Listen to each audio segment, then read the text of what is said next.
This is the second lecture video for Mod 9 on membranes and energy. In this second lecture, we're going to be focusing on the human digestive system. The human digestive system consists of an alimentary canal along with its accessory organs.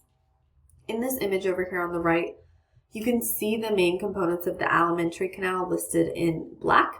So we have the oral cavity, which is the mouth, the tongue, the pharynx, which is the back of the throat over here, the esophagus, which connects the pharynx to the stomach, the small intestine, the large intestine, which surrounds the small intestine, and then the rectum and the anus. The accessory organs of the alimentary canal are the salivary glands, so there are 3 shown here in yellow. And then we have the liver right here, the gallbladder, which is this little greenish thing, and the pancreas. Those are all the accessory organs. In humans, food is ingested and chewed in the mouth or the oral cavity. It is then pushed by the tongue into the pharynx, so into the throat. The tongue kind of forms it into a ball and then pushes it back into the throat where it is swallowed. After the food is swallowed, it's moved through the alimentary canal and the esophagus by the rhythmic muscle contractions of peristalsis. And then it's moved into and out of the stomach by sphincters. These little sphincters, there's one here at the entrance to the stomach and one here at the exit to the stomach. Think of them kind of like a drawstring bag. When they're closed, it's like a drawstring bag that's closed, and then they can open up and allow food from the esophagus to be pushed into the stomach, and then bits of chyme from the stomach, which is a vocab word we'll talk about later, to enter the small intestine. I do want to talk a little bit more about peristalsis. Peristalsis is an involuntary muscle contraction, so you don't have to think about it. The act of swallowing is a voluntary muscle contraction, so you actually think about swallowing and then your body does it. Peristalsis happens without you having to think about it, and it doesn't need gravity to occur. So you can be laying down and peristalsis will still occur. You don't need to be standing vertically. The final steps of digestion and nutrient absorption in humans occur in the small intestine, which is right here. The small intestine is really the powerhouse of digestion. Finally, undigested material moves slowly through the large intestine and is eventually expelled through the anus. That's the path that this apple takes after being eaten. We're going to look more in depth at all those steps along that path. Digestion begins in the oral cavity or the mouth. Both mechanical digestion and chemical digestion occur in the mouth. Mechanical digestion, we already talked about this in the first lecture video. It's going to be breaking up the food into smaller pieces with your teeth. So chewing with your teeth cuts, smashes, and grinds food, making it easier to swallow. We have a few different types of teeth that help us out with this. We have incisors in the front, and I'll just be looking at the teeth on this side of the mouth. We have the 2 incisors right here, which act like blades and kind of help us cut into things. We have a canine tooth, which ours isn't super pronounced and sharp. In carnivorous animals, they have a very pronounced canine tooth. Think like a wolf or a dog. Theirs is very pronounced, which helps them kill their prey and also rip into flesh. And then there are premolars and the molars, which help grind and smash up the food. And then some people also have a wisdom tooth, which is an extra molar that can come in and sometimes push the other teeth out of position, so you may have to get them removed. The chemical digestion that begins in the mouth is through the saliva that is produced. There are 2 openings of salivary gland ducts underneath your tongue. Your salivary glands can secrete more than 1 liter of saliva a day, which is a large amount. And that saliva, as we've already talked about, contains amylase, which starts to break down the starch in the foods that you eat into maltose, which is a disaccharide. The tongue specifically, which you can see it right here, it's lifted up in this image. It tastes the food. That's where your taste buds are. It shapes the food into a ball called a bolus. So in the action of chewing, your tongue is going to shape that food into the ball. And then it moves that bolus or the ball of food towards the pharynx, where you then will swallow it to push the food into the esophagus. The actual act of swallowing food and having it go into your esophagus and not your trachea, which leads to your lungs, takes a little bit of coordination of a few different parts of the body.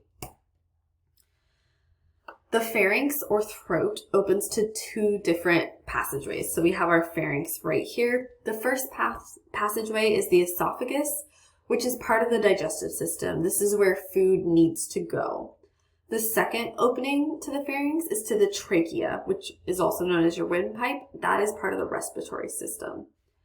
The swallowing reflex moves food into the esophagus and keeps it out of the trachea through a few different steps, which are shown down below. In step 1 here, this is what your natural state is before you swallow. So notice your pharynx here is open. The epiglottis, which is this projection right here, is up. The pharynx opens to the trachea, which is your windpipe. This is the trachea and the windpipe. And there's an esophageal sphincter right here, which is contracted and closes off the esophagus. So if you were to breathe, air would go down your pharynx and into your trachea, eventually to your lungs. When you swallow a piece of food, this epiglottis that was up here gets pushed down, which closes off the entrance to the trachea or your windpipe. This prevents food from going into the trachea, and it will push that bolus of food, the ball of food, down into the esophagus. At this point, the esophageal sphincter is relaxed, which opens up the esophagus. Once swallowing is completed, the esophageal sphincter will recontract to close off the esophagus, the epiglottis will move up, and the pharynx will again open into your trachea so the air can easily move. If you just place your hand on your throat and swallow, you can feel the movement of your epiglottis and this whole process happening. So I just did it with mine. You can feel the epiglottis going down and then eventually moving back into its regular position. It's the movement of your Adam's apple when you're swallowing. This prevents food from going into the trachea, which it's not always 100% effective. If you do get food in your trachea, it causes like a severe coughing reflex, which is what we're going to be talking about next. But first, I want to give you a vocab word. So peristalsis, we talked about it a few slides back. Peristalsis is the involuntary muscle contractions of the alimentary canal that push a bolus of food forward through the canal. So after we swallow our bolus of food, that esophageal sphincter recontracts, it closes off the esophagus. This bolus of food then gets moved through the esophagus through peristalsis, which is these involuntary muscle contractions. So those muscles squeeze together, which pushes the bolus through the esophagus. When they relax, it opens the passageway and allows the bolus to move further down, and then when they contract, it pushes it through. Eventually, peristalsis will push the food into the stomach when the sphincter is open. Again, peristalsis is involuntary, so you are not actually thinking about this, it's just happening. And since they are muscle contractions, this can occur even if you're laying down, even if you were in outer space without any gravity. It doesn't matter because these are muscle contractions pushing the bolus of food through. It is not relying on gravity at all. Certain animals, such as a giraffe, as you can imagine, they have a very, very long esophagus because they need to connect their mouth up here all the way down to their digestive organs, which are down there. They are going to have a very long esophagus with a lot of peristalsis occurring. Other organisms, such as fish that don't have lungs to bypass, tend to have a very short esophagus. They don't need much of one at all. They don't have to get past their lungs. So 2 examples of kind of the extremes, and I just noticed there's a typo on this slide, so apologies for that. I'll fix that before I post it. Giraffes have a very long esophagus. Fish have a very short esophagus. Checkpoint question: what is happening in the trachea when food goes down the wrong pipe? If you said food is getting into your trachea, which triggers a cough reflex, you would be correct. So an incorrectly positioned epiglottis lets food enter the trachea rather than the esophagus, which is where it's supposed to go, which triggers a strong cough reflex. These cough reflexes can be very dangerous, if not fatal, and we do have a maneuver to help get food that has gone down the wrong pipe, per se, out of the trachea, and that's called the Heimlich maneuver. So the Heimlich maneuver can help save lives. The Heimlich maneuver involves a forceful elevation of the diaphragm, which pushes air into your trachea, and it can dislodge food from the pharynx or the trachea during choking by that rush of air. So you're trying to push air, which will then dislodge the trapped food or whatever someone's choking on. This is really important because brain damage or death can occur within minutes if someone's airway is not open. It's a very rapid deterioration of abilities if someone's not able to get air. So we have a few videos on the Heimlich maneuver. I'm going to try playing them on this PowerPoint lecture video. If it doesn't work out, I may cut them out and paste them as separate links in the lecture video. We'll just have to see how they look. So the first video is on a Heimlich for adults. The second video is how to do the Heimlich on infants because they are two different methodologies. So we'll watch the adult one first. So what do you do when someone's choking? Say you and a friend are out in a restaurant and all of a sudden they start choking. So I'm going to have my friend Hannah come over here. And we're out, we're having a good time, we're eating, and all of a sudden she seems like she's choking. First you ask, are you okay? And oftentimes the international sign for choking is this, okay? I can't breathe, something's going on. If you're around other people, you want to get them to help you. You want to, if you're in a restaurant or a place of business, have someone, call out for help and have people help you out. Tell them what you're doing. Don't just attack them because that will just heighten their anxiety and their panic. So what you're going to do is you're going to stand behind them and you're going to wrap your arms all the way around, okay? And you want to you find their belly button with your pinky, make a fist, put the pinky on the belly button, then roll it up so your thumb is, the knuckle of your thumb is right there. And then you thrust, you pull it in and up, and I'm not going to do it as hard. In and up until they can dislodge what is in there and they can breathe again. Don't go crazy like in the movies and start slapping their back and like wrestling. Sometimes, people get carried away and they want to slap your back and they just end up hurting you. If the person is pregnant or a larger person, and you can't get your arms all the way around to where their belly button is, you're going to want to go higher up to where their breastbone is. So say Hannah is pregnant, congratulations. You wrap around, you find their breastbone, and you just do the same thing. In and up until they dislodge whatever is in their throat and they can breathe again. If the person is so big, if you're a small person, you have a big strapping person with you who's choking and you just can't even do that, you can assist them into doing a self-Heimlich maneuver on a chair or a surface that will get to their diaphragm. You just lean them over and kind of talk them through it. Stay calm. The more panicky you get, the more panicky they're going to get. They're already in a state of anxiety because they can't breathe, which is normal.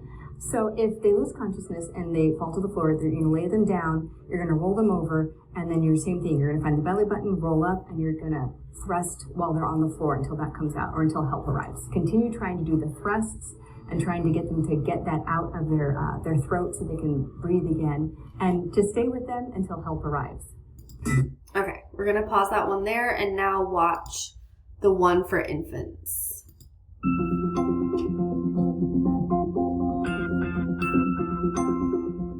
As you start weaning your baby, small items of food may get lodged in their throat and they may choke.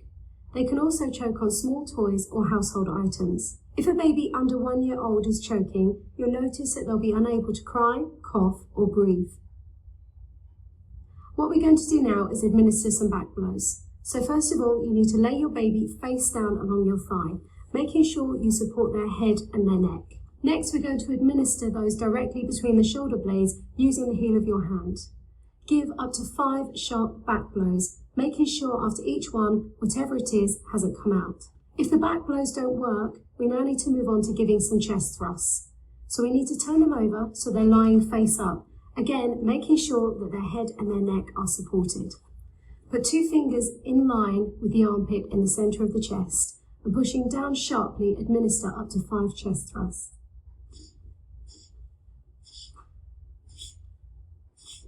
If this doesn't work, call 999 or 112 for emergency help.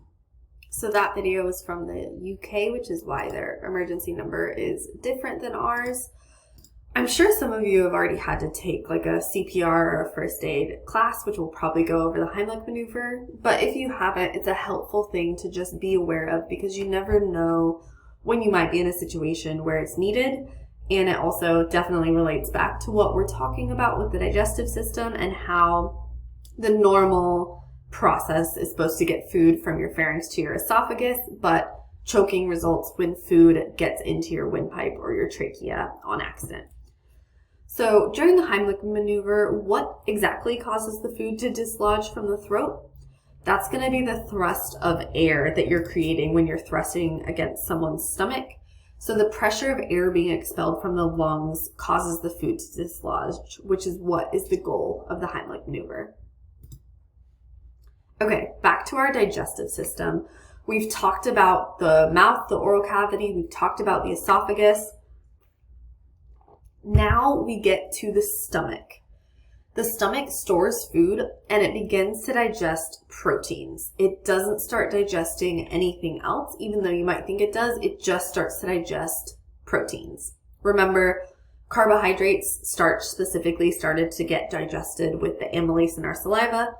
The next thing to start getting digested is proteins in the stomach. The stomach secretes a digestive fluid called gastric juice, which is made up of a protein digesting enzyme, pepsin, mucus, and then a strong acid. The strong acid is hydrochloric acid.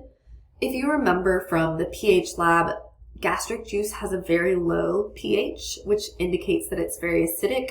This is due to the hydrochloric acid that the stomach secretes. If we take a look at the stomach here, this is the esophagus. It's connected through the stomach by a sphincter. Remember, those sphincters are like the drawstring bags. The cavity of the stomach is called the lumen. If we look at the inside of the stomach, we're going to zoom in on this little square right here. We can see that the inside stomach wall is riddled with these pits. You can see all those pits there. Those pits connect to gastric glands beneath the surface of the stomach. So this is a whole gastric gland here. All of the peachy colored cells are just the epithelial cells. The hot pink cells are mucus cells. The mucus cells secrete mucus. The yellow cells are parietal cells. The parietal cells secrete hydrochloric acid. And then the chief cells, which are a few of the ones right down here that are peachy as well, the chief cells secrete pepsinogen, which is an inactive form of the enzyme pepsin. Those three components are what make up gastric juice. The only issue is that pepsinogen is not pepsin. In order for pepsinogen to become pepsin, it has to first be activated, which we'll talk about on the next slide. Another thing I want to note, the production of gastric juice by the stomach is stimulated when you see, smell, or taste food. Your body will start producing a little bit of gastric juice in your stomach. It's also stimulated when the food actually hits your stomach and expands the stomach walls. So as the stomach walls expand, as food is added to the stomach, this stimulates the hormone gastrin to be produced and circulate in your blood. This hormone will eventually get to the stomach and encourage the production of more gastric juice by the stomach. However, if the stomach gets more acidic or there's not any more food coming in, it's shrinking, the production of gastrin will decrease, which will then result in less gastric juice being produced in the stomach. Okay, now we're going to talk about how pepsinogen becomes activated to form pepsin. So pepsinogen is the inactive form of pepsin, which is a protein digesting enzyme, and hydrochloric acid, which is a strong acid, are secreted by the gastric glands in the stomach as well as mucus. They're secreted and it would come up through these pits in the stomach to release that into the actual stomach cavity, into the lumen. Hydrochloric acid is able to convert some pepsinogen to pepsin. So if we zoom in on these chief and parietal cells here, Remember, the parietal cells are producing hydrochloric acid. The chief cells, the peachy ones, are producing pepsinogen, which is the inactive form of pepsin. The reason they're not producing the active form of pepsin is because if these cells were secreting pepsin, that pepsin would start digesting the proteins in the gastric gland and start breaking down the gastric gland, which is not good. The body doesn't want the gastric gland to be broken down, and so that is why it secretes pepsinogen first, and that pepsinogen has to then combine with hydrochloric acid in the lumen of the stomach before it becomes pepsin, the protein digesting enzyme. Hydrochloric acid can also be damaging to the gastric glands. However, the mucus secreted by the mucus cells helps kind of coat the gastric gland and prevent the gastric gland from being broken down too much by the hydrochloric acid. Once pepsinogen combines with hydrochloric acid, it will become pepsin, which is the active protein digesting enzyme. And then pepsin itself can activate more pepsinogen into pepsin. So once those are secreted out into the lumen or the lining of the stomach, then all that pepsinogen can be activated into pepsin, which will start to digest protein in the stomach. A checkpoint question here. If you add pepsinogen to a test tube containing protein dissolved in distilled water, not much protein will be digested. What inorganic chemical could you add to the tube to accelerate protein digestion, and what effect would it have? Take a second and think about this, and then I'll post the answer. So if you said you would need to add hydrochloric acid, you would be correct. So hydrochloric acid or some other acid will convert inactive pepsinogen to active pepsin, which will begin digestion of the protein and also activate more pepsinogen in the process. So you need an acid to convert pepsinogen, the inactive protein digesting enzyme, into pepsin, which is the active protein digesting enzyme. We're going to briefly talk about a few digestive ailments that have to do with the stomach. The two I want to talk about are acid reflux and gastric ulcers. One term that I forgot to mention, I'm going to go back a few slides, is chyme. Chyme is a nutrient-rich broth made up of gastric juice and the bolus of food that was pushed down from your esophagus into your stomach. So chyme is a mixture of the two. It's a mixture of the partially digested food and the gastric juice, which makes it a nutrient-rich broth. I'm just going to write nutrient-rich broth here. Nutrient-rich broth. And then in your own notes, I would suggest to make a little note that it's a combination of the gastric juice that is secreted from your stomach and then the bolus of food or the partially digested food that came in from your esophagus. So chyme is nutrient-rich broth that is a combo of the gastric juice that is being secreted here and the partially digested food. Acid reflux of this chyme from the stomach back into the esophagus is what causes the feeling of heartburn. So if we take a look here, we know that sphincter is supposed to close off the stomach from the lower part of the esophagus. If that sphincter isn't functioning correctly, or if it's a little loose and some stomach acid, some gastric juice and chyme can get from the stomach into the esophagus, remember that gastric juice is highly acidic. It has a pH of around 2. The stomach is able to handle that because it has mucus coating all of its stomach lining. And even with the mucus, a lot of the stomach lining gets dissolved, but the stomach cells are constantly replenishing. So it's okay. The esophagus is not built to handle something with that low of a pH. And so when the chyme from the stomach gets past that lower sphincter, the acidity of it burns and irritates the lower esophagus. So it's called heartburn. A better term for it would be esophagus burn.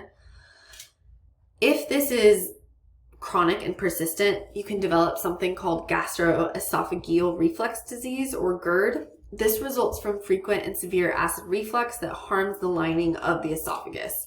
So if it's actually starting to damage your esophagus, that's when it would be classified as GERD. Some solutions for people who have been diagnosed with this are to eat smaller meals, to lay down with your head up a little bit when you go to bed to kind of have gravity work in your favor so that less chyme from the stomach is likely to go up into your esophagus if you're more vertical. Also, antacids can reduce the acidity of gastric juice a little bit, so those can help a little bit with this condition as well. The next condition I want to talk about are gastric ulcers. Gastric ulcers are open sores in the lining of the stomach. They're typically caused by bacterial infections from Helicobacter pylori or H. pylori in the stomach and duodenum. Originally, quite a few years ago, they thought that ulcers were caused from psychological stress, that if you were more stressed out, you were more likely to get ulcers. They then realized that's not the case, and they realized that everyone who had ulcers were infected with this H. pylori bacteria. A scientist who got the Nobel Peace Prize for discovering this actually was bold enough to drink a beef broth that was laced with H. pylori, and he was perfectly healthy and rated his stress levels as low. He drank the beef broth that was laced with H. pylori, and he did end up getting stomach ulcers and gastritis, which proved that it is the bacterium H. pylori that causes stomach ulcers. For H. pylori to be able to thrive in the stomach, they have to be able to tolerate very low pHs, so very acidic pHs, because remember, gastric juice has a pH of around 2. So H. pylori does tolerate low pH very well. And how it works is H. pylori kind of burrows into the stomach lining and forms colonies. Once those colonies start to form, it prevents secretion of the mucus and the gastric juice, but importantly, the mucus from that area of the stomach lining. If no mucus is being secreted, the stomach lining is very vulnerable to being digested by its own gastric juice. The mucus is kind of what helps prevent that from happening. So if H. pylori have infected an area, that area is no longer producing the mucus that is needed to protect the stomach lining. And so the gastric juice starts burning the stomach lining. If left untreated, it can eventually result in holes in the stomach, which are very, very bad.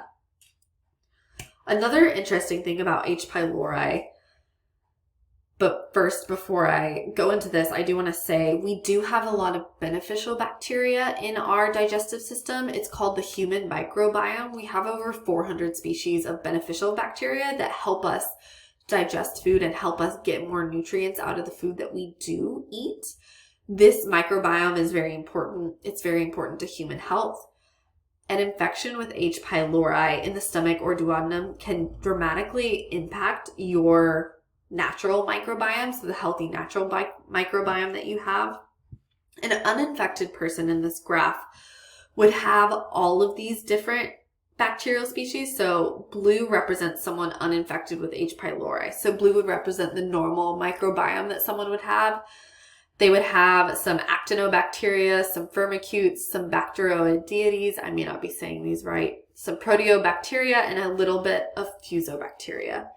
When someone is infected with H. pylori, you'll see the percent of sampled stomach bacteria change to pretty much only be H. pylori. All of these other bacteria phylums are not found, or they're found at very small levels. So an H. pylori infection definitely messes with your stomach microbiota, which can cause issues with digestion, among other things.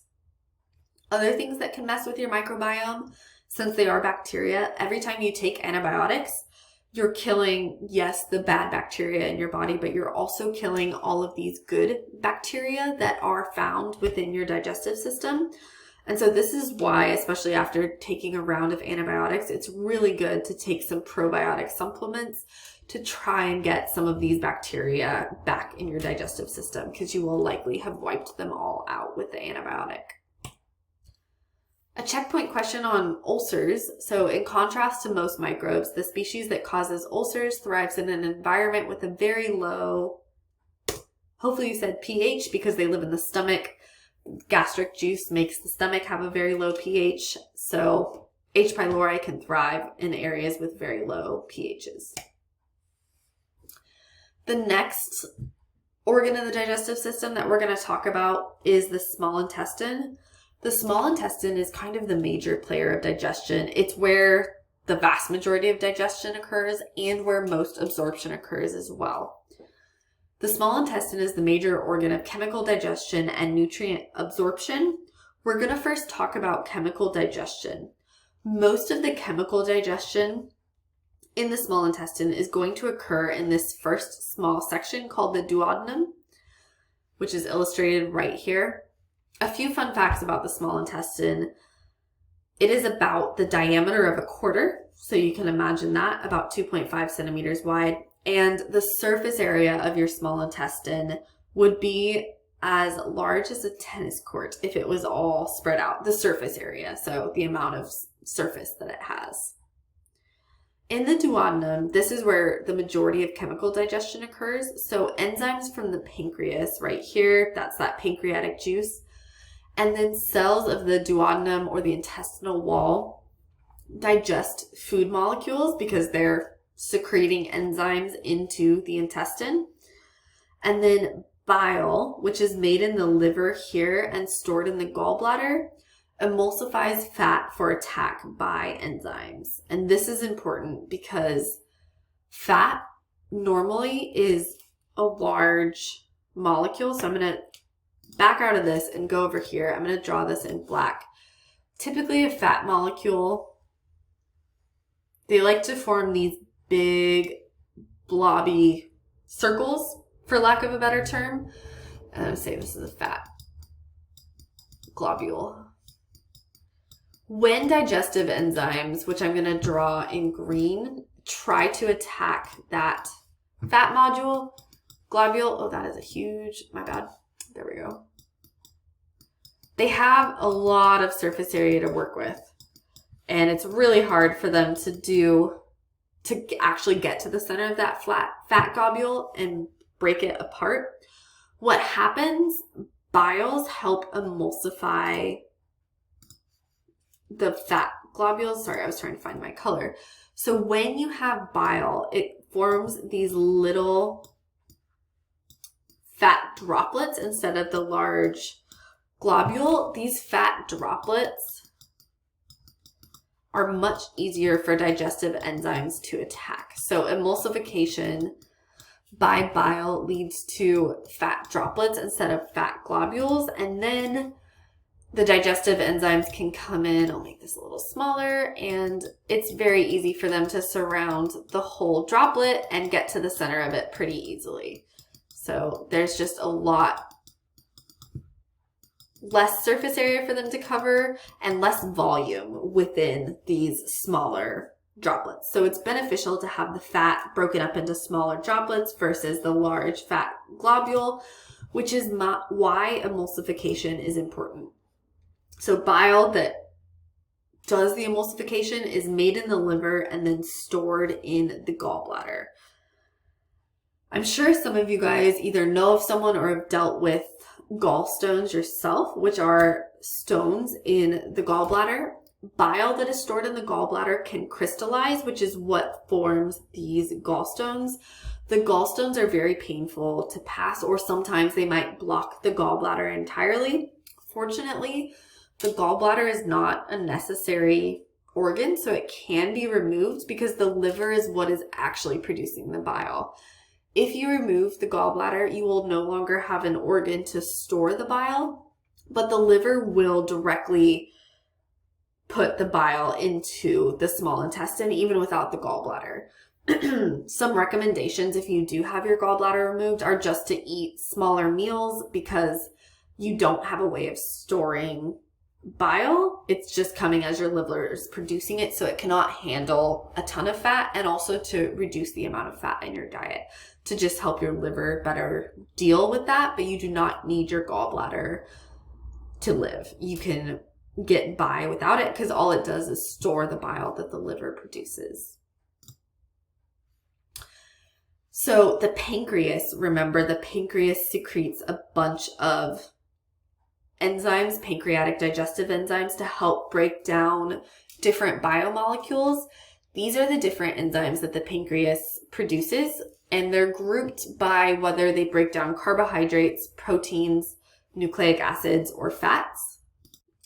Polysaccharides, which are the complex carbohydrates, are broken down by pancreatic amylase into maltose and other disaccharides.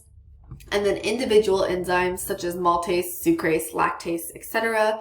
convert those disaccharides into monosaccharides. Protein polypeptides are broken down with trypsin or chymotrypsin into smaller polypeptides, and then various peptidases break those smaller polypeptides into their component amino acids. For nucleic acid, which are going to be found in all the cells of any food you eat, DNA and RNA are broken down by nucleases into their component nucleotides, and then other enzymes break down the nucleotides into the separate nitrogenous bases, the sugars, and the phosphate groups. Finally, fat globules are broken up by bile salts into fat droplets, which is what I just drew on this whiteboard here. Sorry, there we go. So we have the fat globule, which through emulsification, we end up with fat droplets thanks to the bile salts. And then lipase is the enzyme that breaks the fat droplets into their components, fatty acids and glycerol. So those are just some of the enzymes that are involved in this, but the pancreas secretes a lot of these, and then others are secreted by the actual cells in the small intestine. The next thing that's so important about the small intestine's function is its ability to absorb the nutrients. It is so good at absorbing nutrients because it has really, really high surface area. I mentioned previously that if you were to stretch out all the surfaces in the small intestine, it would equal a small tennis court, which is kind of crazy. The small intestine has a lot of surface area, and this structure relates to its function in absorbing as many nutrients as possible. So in order to get all that surface area, the lining of the small intestine has these folds, these large circular folds, so you can kind of imagine it wavy. So these are folds of the intestinal lining. And then on top of these individual folds, you have these little finger-like projections called villi, V-I-L-L-I. So the villi, are these these big finger-like folds here. And then the microscopic microvilli are these little small ones on top of the villi. All of these increase the area across which absorbed nutrients can move into capillaries, which are blood vessels, and lymph vessels. Lymph vessels have a few extra steps, but they will eventually carry stuff to the blood as well. So the folds, the villi, which are the finger-like projections here, here, and here, and then the microvilli, which are these little tiny tubes on top, they all increase the surface area of the small intestine in order so that it can better do its function of absorbing nutrients. The more surface area it has, the more space there is for nutrients to be absorbed into the blood and the lymph.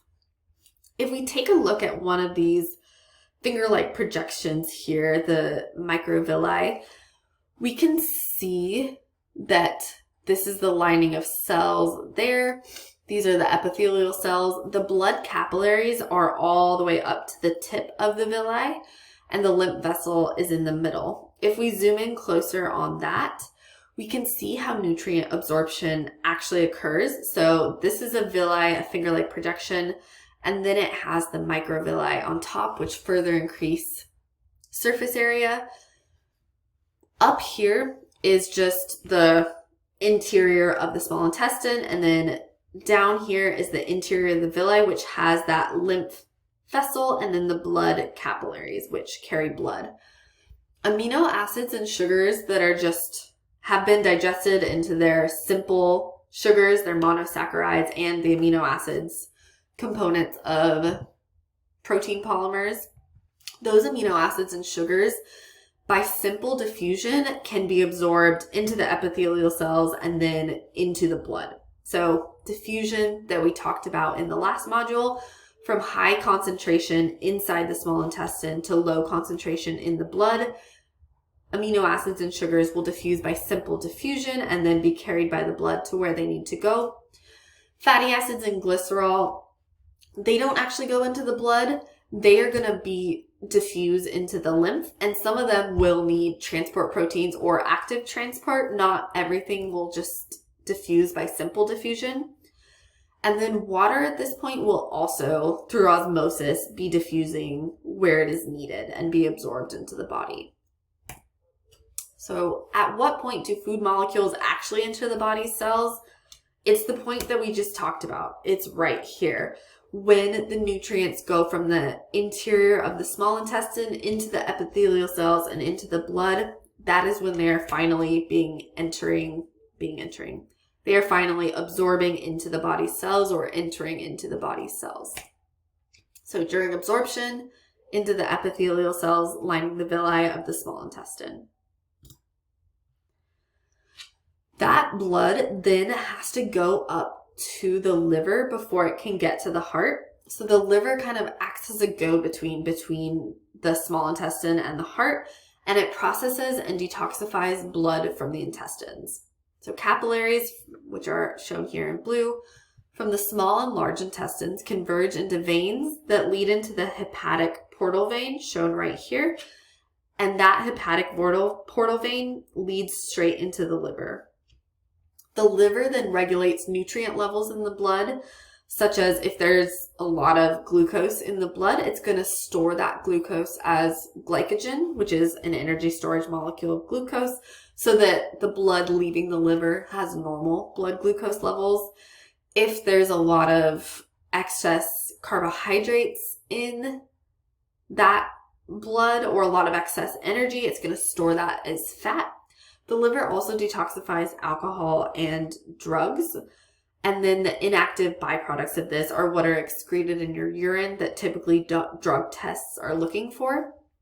The liver can generally do this somewhat successfully, but it does slightly damage the liver cells every time it's detoxifying things, especially with certain combos such as alcohol and acetaminophen. If you consume both of those at the same time, it typically causes some damage to your liver cells as they're trying to detoxify both. The liver also synthesizes blood proteins that are important as the blood continues on to the heart. So between which two body systems does the liver act as a go-between? Between the digestive system, which is the small and large intestine, and then the heart, which is a part of the circulatory system. The liver processes blood received from the digestive system and then releases it into the circulatory system, which contains the heart. The next organ we're going to talk about is the large intestine. The large intestine reclaims water and compacts the feces. So at this point, once stuff is entering the large intestine, all of the nutrients have been absorbed and digestion is complete. The large intestine just basically reclaims water and compacts the feces. It does have a pouch called a cecum, shown right here, near its junction with the small intestine. The cecum stores some of that microbiome that I was talking about, the microbiota, the microbes that live in your gut. There's also an extension or a finger-like extension of the cecum. That's your appendix. It makes a small contribution to immunity. However, it can get infected, which is, if you've ever heard of anyone having to get their appendix removed, it is because this appendix would become blocked and then infected. You don't need it, again, to survive. It's similar to the gallbladder in that you can survive without it. It does just make a minor contribution to immunity. The large intestine, or the colon, kind of wraps all the way around the small intestine before going to the rectum and the anus. There are a lot of bacteria in the colon, some in the cecum right where the small intestine connects to the large intestine, and others just living in your large intestine that produce vitamins such as B and K that are then absorbed into your body's cells through diffusion or active transport. E. coli is a bacteria that lives in our large intestine that is known for producing B and K. We actually get a lot of our vitamins B and K from having that symbiotic relationship, or that beneficial for both parties relationship with the bacteria in our large intestine. The large intestine absorbs those vitamins that the microbiome produces, those bacteria produce, and it also absorbs water into the bloodstream. Again, all of this stuff is getting into the bloodstream by being transported across membranes, which is what we talked about last week. The large intestine also helps form firm feces, which are stored in the rectum until elimination. A little bit more about the large intestine's role in reclaiming water. Diarrhea is going to occur when too little water is reclaimed from the contents of the large intestine. This could be when your large intestine is infected with a bacteria or a pathogen that prevents it from absorbing as much as it should. And then constipation occurs when too much water is reclaimed, generally when someone is not eating enough plant fibers. Checkpoint question. This one's interesting to think about, so I do want you guys to take a second and try and come up with an answer on your own. Explain why treatment with antibiotics for an extended period may cause a vitamin K deficiency. So to answer this one, you're going to have to think back to something I said earlier when I was talking about antibiotics and the microbiome community of bacteria. And then also back 1 or 2 slides where it said that E. coli in our large intestine produce vitamin K that our body then absorbs. So if you're treating someone with antibiotics, the antibiotics may kill the beneficial bacteria in your large intestine that synthesize vitamin K in the colon, and so your body will no longer have that source of vitamin K. An evolutionary connection that I want to draw your attention to are evolutionary adaptations of vertebrate digestive systems that relate to diet. One thing that we can easily see based on diet is the length of the digestive tract. The length of the digestive tract often correlates with diet, where herbivores tend to have a much longer digestive tract and carnivores have a much shorter digestive tract. This is because in general, plant material is a lot harder to digest because it has those cell walls, so it takes longer to digest plant matter than animal matter. So herbivores may have longer alimentary canals than carnivores, and they're going to have large extensions of compartments that house cellulose digesting microbes. So remember, the main carbohydrate storage in animals is glycogen, but in plants, one of the main ones is cellulose. That's the component of the cell wall. And we as humans cannot digest cellulose, but certain animals have adaptations that make them able to. And a lot of times those adaptations are these cellulose digesting microbes. So the organism itself cannot digest the cellulose, but the microbes that are contained within its cecum can. So by proxy, it is able to get some of the nutrients from cellulose. You can see here on the left, we have 2 similar sized animals. We have a coyote and a koala. The coyote is a carnivore and the koala is an herbivore. If you just glance at this, you can see the big difference in lengths between the 2 digestive tracts. The coyote's is much smaller and most of it is taken up by, the small intestine, whereas the herbivores, the koalas, it has this huge cecum right here and a much larger large intestine. Notice the coyote's cecum is small. It doesn't eat much plant matter, so it doesn't need to house many of those cellulose digesting enzymes. So checkpoint question of this, name 2 advantages of a long alimentary canal in herbivores. Well, 1, the long alimentary canal is going to help herbivores house more of those bacteria that can help them digest cellulose. And then 2, the longer the alimentary canal is, specifically the small intestine, the more surface area is available for absorption of nutrients. So it provides increased time for the processing of difficult to digest plant material and increased surface area for the absorption of nutrients. The last section of this chapter that kind of segues nicely into what we're going to talk about next, which is energy, is that an animal's diet must provide sufficient energy. The diet of an animal must provide chemical energy, raw materials for biosynthesis, and essential nutrients. So all of those are needed in the diet. Energy is generally measured in calories with a capital C, which is actually kilocalories. If we look at this image here, it just shows on top, these are things that you could eat. And if you look directly down, that shows you how many calories they are. And then on the bottom, This shows common physical activities and how many calories you would burn in 30 minutes of that activity. So like an orange has very few calories. A soda, I think is what that would be, would have a little bit more, 150 calories. And then like a burger over here has 400 calories. This looks like a burrito has 500. If we were to just sit in a chair and read a paper for 30 minutes, these are all estimates, but you would burn about 50 calories. Walk your dog would burn about 100 calories over 30 minutes. Tennis would burn about 250, running 300, and then jump roping is the highest at about 425. So the point of the diet is to provide us all of these things, essential nutrients, which we briefly talked about, the raw materials for biosynthesis, which we talked about in the biomolecules chapter, and then finally, chemical energy, which is what we are going to talk about next. So I'm going to end this video here. In the last video for this module, we're going to start talking about energy.